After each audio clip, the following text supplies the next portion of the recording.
So what is a stop hunt? A stop hunt is the process of where institutions and market makers move price to where retail stops arresting and at the same time forcing a fake out. This is a combo punch to the retail trader. Price will take out your stop only to go in the same direction that you previously anticipated, just without you. So how many times as a trader you find yourself in a predicament where you place the trade and you put your stop loss just for price to give you 10 ticks or maybe even 7 ticks, just for price to come back up, take your stop loss right here, trap you, and then continue the direction that you previously anticipated? How many times? More than likely, often. And this is the process of stop hunting, which is taking out the retail traders before distributing. Stop hunts are the manipulation phase of the market. The institutions will accumulate orders. Once they have accumulated enough orders, they'll manipulate price to go the opposite direction of their initial intended direction. So think of it in soccer terms. So let's say you're the goalkeeper. If the penalty taker fake shots you, you will dive, the one direction. And that will be super easy for the penalty taker to shoot and get a goal, basically, because you already dived. And this is what the market does to retail traders. It'll force them to dive one direction to later on shoot the ball in the opposite direction and get a goal. But what if the goalkeeper anticipates and knows the specific player is more than likely to fake shot right before shooting? They can anticipate the fake shot and take advantage of the timing. The direction price is going to distribute in is already determined during the accumulation phase by the weigh-in. The manipulation phase is there to take out the stop losses of who managed to figure out the direction the distribution is going to and to stop them from catching the institutional sponsorship. So basically, the direction is already determined when price is accumulating, because what is an accumulation? It's where orders are injected. So the price is already set. Obviously, the heavier orders will force price to break its direction. But the manipulation phase is there just to make sure that the retail trader doesn't catch the institutional sponsorship and catch the entire ride. They need to take you out right before the price expands. So it fakes you out one direction just to head the opposite direction. That's why the manipulation phase occurs between the accumulation phase and the distribution phase. It's there to interrupt business. Let's expand on this. So we have our accumulation phase. This is where the decision is made. We cannot just jump over to where the distribution phase is occurring, where the business is done, the business end of the deal. To get from here to here, we need to go through the manipulation to interrupt, because think of it in a logical sense. If there was no manipulation phase, price would just accumulate, distribute, accumulate, distribute, accumulate, distribute, and price would just go one direction.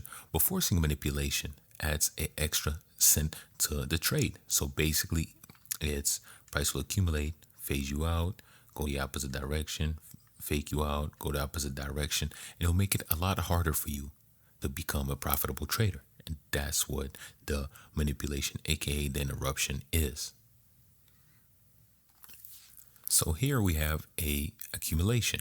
And how would we identify this as an accumulation? Well, price is stuck in one area because we have a high here and a significant low here. Price attempted to break, but came down, and attempted to break low and came down. So this means that this is a consolidation, which is an accumulation. Price came up, fake traders right here took stop losses of anybody who were in the right direction of the initial breakout, because like we said earlier, the decision is already made during accumulation. Institutions placing heavy sell orders, and they already know that they're going to take price lower. So if it costs them, let's say, we're going to use a low number just for simplicity reasons, but let's say it takes them $20, right?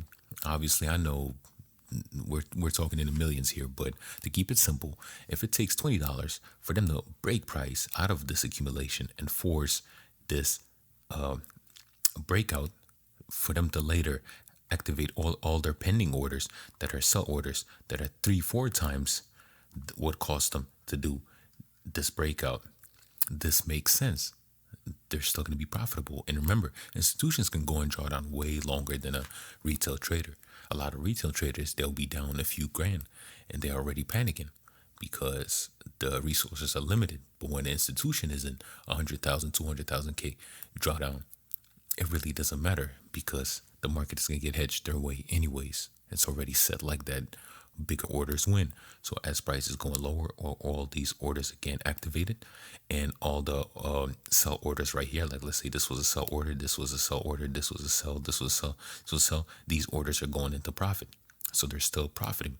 And at the same time, they took out the stop losses of the retail traders, and they forced anybody who thought this was a breakout to get into a buy right here, just for them to get their stop loss taken right here. So think of it in a simple term. We have an accumulation. Retail traders start seeing price get lower and lower.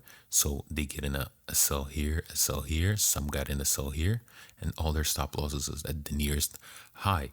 So when price comes up and takes their orders and comes back down, it takes all their stop losses. And what happens to these retail traders that sold over here? Well, they think this is a breakout, so they get in a buy. As they get in a buy, price traps them and continues the way they initially intended. And the institutions look at price from a macro level, and this is what a macro level would look like. So let's say that time frame was the 1 hour. This would be the 8 hour, or let's say we can even say the daily, right? Price formed a high, low, failed to break here, failed to break here. So this is a fail to break, and they failed to break, just for price to come up, trap, and take out all the stop losses from the people who enjoyed this ride right here and continue lower. So let's go in another example. So let's go over this example. So we have our high set and our low set. Price came close to this area and rejected. You could say price rejected from this level, or you could even say price rejected from the supply candle. Either way, price did not break through this level and continued lower. What does that mean? A lot of traders would look at this as a confirmation to sell, because what price found rejection right here, they think is going to continue lower and lower. So sell start coming in, and they put their stop loss where? Right here, which would be the liquidity. So as they're in a sell, what the market is going to do is going to come up and take them out via stop hunt. And what does this stop hunt do? Not only it takes out the liquidity, which is the stop losses of our fellow traders, it's gonna insinuate that price wants to break out and continue higher.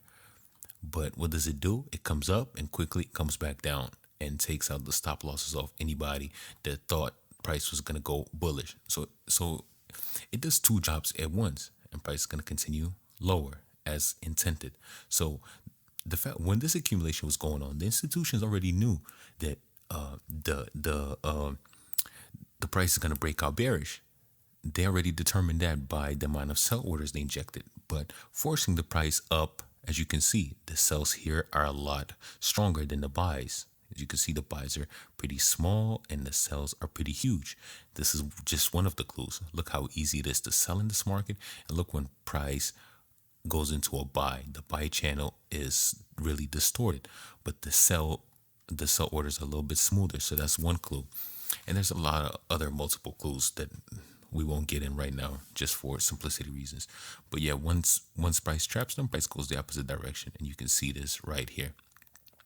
Accumulation. So we got our swing. Price comes up, fails here, comes up here, fails, takes out the traders, and continues lower. So as you can see, the stop losses are right here. Why? Price set in motion, came up, failed to break, and continued lower, meaning that everybody that sold over here, their stop losses are right here. So what is price going to do next? It's going to come up, trap them. But when do we assure that this is a trap? It's when price closes below. So when the candle closes below, that's when we can say the trap is confirmed. Now we can say the trap is confirmed. So we have our stop hunt ready, and price is now going to continue lower. So what happened?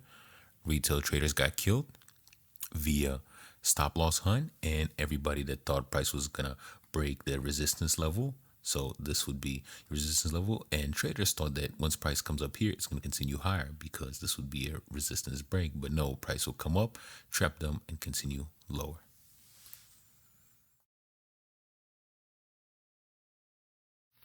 When do stop hunts occur?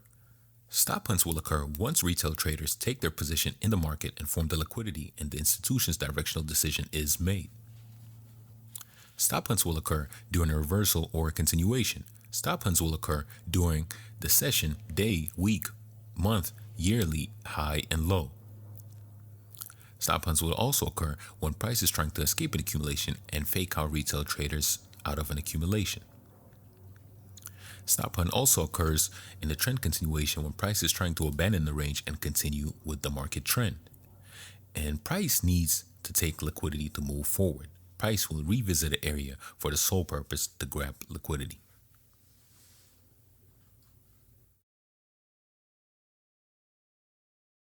So let's talk about the double leg hunt, which is the M and W. Excuse the typo. This should be a W. The key is for the second leg to take out the first leg. Why? Because the stops need to be grabbed. So a lot of traders trade the M and W strategy. So this will be their indication for a reversal, and this would be an indication for the reversal. Obviously, this would be a reversal from a bearish market going bullish, and this would be a bearish reversal. But where they go wrong is they don't trade it how it's supposed to be traded. So let's say I'm trying to trade at M. I would wait for the second leg to take out the first leg, which would form the stop hunt, and the liquidity will be grabbed. So if I take a M where the second leg did not take out the first leg, this only means more liquidity. This only means that somebody sold right here. So price is more than likely to revisit this area to later form the stop hunt. That's where most M and W traders go wrong. So again, if you have a W right here, this would be wrong. The W you would want to trade would be the second leg would be longer than the first one, which would force the liquidity take. Let's go in another example. So again, like I said earlier, here's our M. Our second leg is longer than the first leg, which means it takes out liquidity and fakes out traders in process. This is how it would happen. So this would be the first leg. Price would come up, take it out, and continue lower. So this would be an M. That's how you want to train your eyes to look at price. So in a sense, remember, this is wrong when it's equal highs or equal lows, or the second leg does not take out the first leg.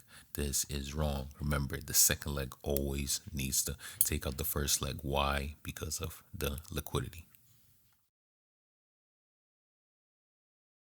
Way to trade stop hunts is through continuations. So how would you do that? As you can see, the first base was formed, the first accumulation, price broke, and then broke structure.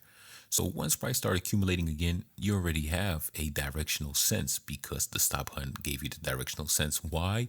Because like we said, it faked out. It faked out to go the direction it initially wants to go. So now that this happened, price is more likely to be in a bearish order flow. So now that the price is in a bearish order flow, you know to anticipate the next stop hunt on a bullish side, because price still wants to go bearish. And that's when you anticipate price to accumulate and take out the liquidity to do what? Fake out all the buyers and take out the stop losses to continue lower as its initial origin, right? So here you have your accumulation right here. Price accumulated, stop hunted, broke structure, went down, formed another accumulation, stop hunted again, and continued lower. And this would be our entry model as far as stop hunts go. Let's look at a bullish side. So you have an accumulation, stop hunt, break structure, accumulation, and another stop hunt. And this would be your entry. This would be the safest entry when it comes to trading stop hunts, because you have a reference point, which is your origin stop hunt. And this would be a return to origin, RTO. Again, you have an accumulation, price took out the low, stop hunted, went above, broke structure, found resistance right here, came up. This resistance is the liquidity because it means somebody bought here.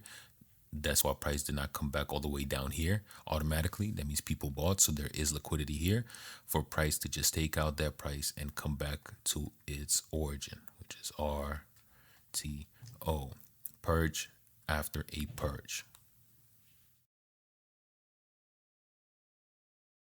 So let's talk about liquidity real quick. And I covered this a few times in my previous videos, so I'm just going to go over this really fast as a bonus. So these are equal lows.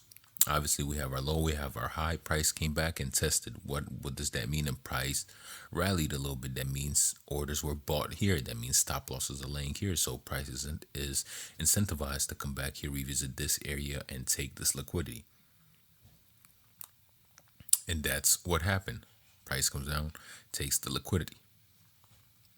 This is what you call FTC, a failed to close. So price pins above the previous structure and drops down a little bit. What does that mean? Sell orders were injected. That means there is liquidity over here.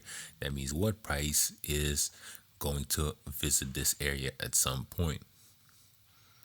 That's what happens. Price comes back once, and comes back twice, traps, and continues lower by a full trap, a candle close, not a wick. A wick would be a FTC. This would be two FTCs.